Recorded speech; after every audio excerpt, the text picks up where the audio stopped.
Hello, everyone.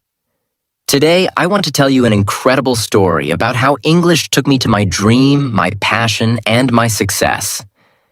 If you have big dreams, to become a doctor, engineer, lawyer, businessman, or anything great, then you need English 100%. There is no doubt about it. English is spoken by 1.5 billion people around the world. It is the language of travel, business, and the internet. If you don't speak English, you might miss big opportunities, like getting a better job, making international friends, or enjoying movies and books in their original language. But don't worry, you can start learning today and become part of this global community. If I can learn English and achieve my dream, you can too. My name is Sophia, and I am from Brazil. I was born in a small town in Brazil. My family was not rich, not poor, just middle class. We had enough to live, but we couldn't afford luxuries. My parents worked very hard every day. My father was a taxi driver, and my mother was a school teacher. They always told me, education is the key to success. Since I was a little girl, I had only one dream, to become a doctor. I still remember the moment that changed my life. I was 10 years old. I was in the hospital because my little brother was very sick. He had a very high fever, and we were scared. My parents were crying. Then a doctor came. He was calm, confident, and full of kindness. He smiled and said, "Don't worry. I will take care of your son." I watched him work. He checked my brother, gave him medicine, and spoke with so much knowledge. And then, after a few hours, my brother's fever was gone. He was safe. At that moment, I knew. One day, I will become a doctor and save lives. But as I grew up, I realized something terrible. If you want to become a doctor, you need English 100%. All medical books are in English. All medical research is in English. Even in my country, doctors needed English to study, to communicate, to work in hospitals. And my English was terrible. I went to a public school where they taught very little English. I knew basic words like, "Hello, how are you?" But when I saw a full English sentence, I felt lost. I remember in school, my English teacher asked me, "Sophia, can you read this sentence?" I looked at the book. The words were dancing. I could not read. I could not understand. I wanted to cry. "I don't know, miss," I whispered. The class laughed. That day, I went home and sat alone in my room. I thought, how will I become a doctor if I can't even read a simple sentence in English? I felt hopeless. But then something happened that changed everything. One evening, my father came home tired from work. He sat next to me and said, "Sophia, what is wrong? You are always sad these days." I looked at him and said, "Papa, I want to become a doctor, but my English is bad. Without English, I cannot study medicine." My father was quiet for a long time. Then he said, "If English is stopping you, then learn English. Go to a place where everyone speaks English." I was shocked. "But Papa, we don't have money for that." He smiled and said, "We don't have much, but we have enough. Your dreams are important." That night, my parents and I sat together and talked about the best place to learn English. Why did we choose Canada? 1. Everyone speaks English. I would have no choice but to speak English every day. 2. Great education system. Canada has the best schools for learning English. 3. Multicultural and friendly people. People in Canada are warm and kind to international students. 4. Affordable compared to other countries. Studying in the USA or the UK was too expensive, but Canada was possible. It was not an easy decision. We were a middle-class family.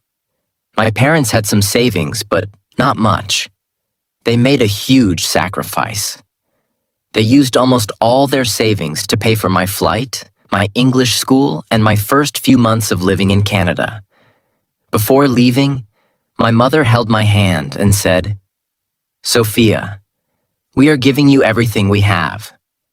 Promise me, you will not give up." I had tears in my eyes.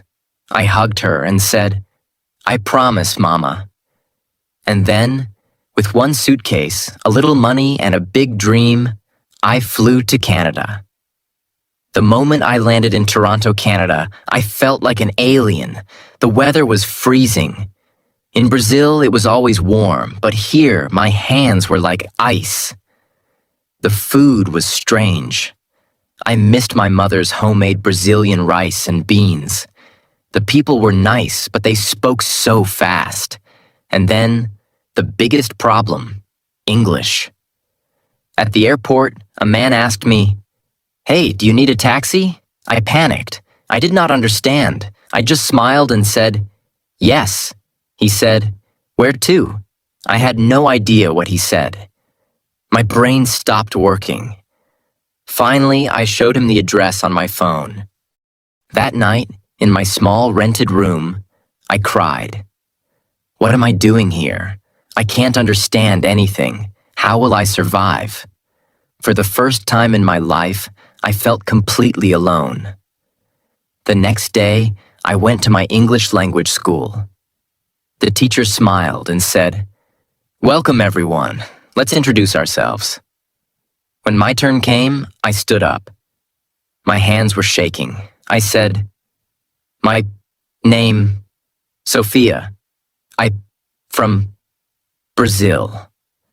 I wanted to say more, but my mind was blank. My words were stuck in my throat. The teacher smiled, but I saw some students laughing. I sat down and felt humiliated. That night, I made a decision. No matter how hard it is, no matter how many mistakes I make, I will learn English. I made a plan.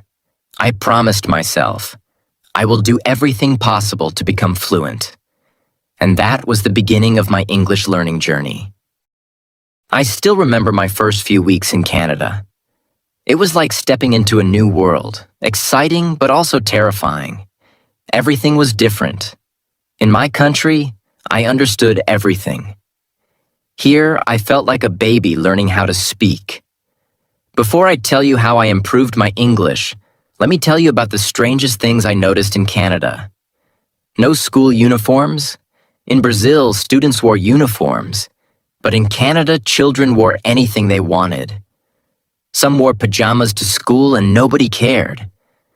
People don't touch much. In my country, we hug, kiss on the cheek, and stand close. But in Canada, people like personal space. If you hug someone without asking, they feel uncomfortable. Weather changes in seconds. 1 minute, it's sunny. The next, it's raining or even snowing. Self-checkout in stores. In many supermarkets, there was no cashier. People scanned and paid for their own groceries. People say sorry for everything. Even if you step on their foot, they say sorry. I found that so funny. Food portions are huge. I once ordered a small meal at a restaurant, and it was like food for 3 people. But the biggest shock was the English. People spoke so fast and used slang I had never heard before. In school, I learned proper English, but in real life, people said things like, "Want to grab a coffee? Want to get a coffee? I'm down for that." I agree. That's so lit. That's amazing. I felt like I had never studied English in my life. The second day in my English class, I was so nervous. The teacher gave us a simple writing task. I was excited. I can do this, I thought. But when she returned my paper, it was full of red marks. She said, "Sophia, your writing is good, but your sentence structure needs work." You think in Portuguese and translate to English. That's why it sounds strange. I felt frustrated. Speaking was even worse. The teacher asked me a question, and I knew the answer in my head. But when I opened my mouth, nothing came out.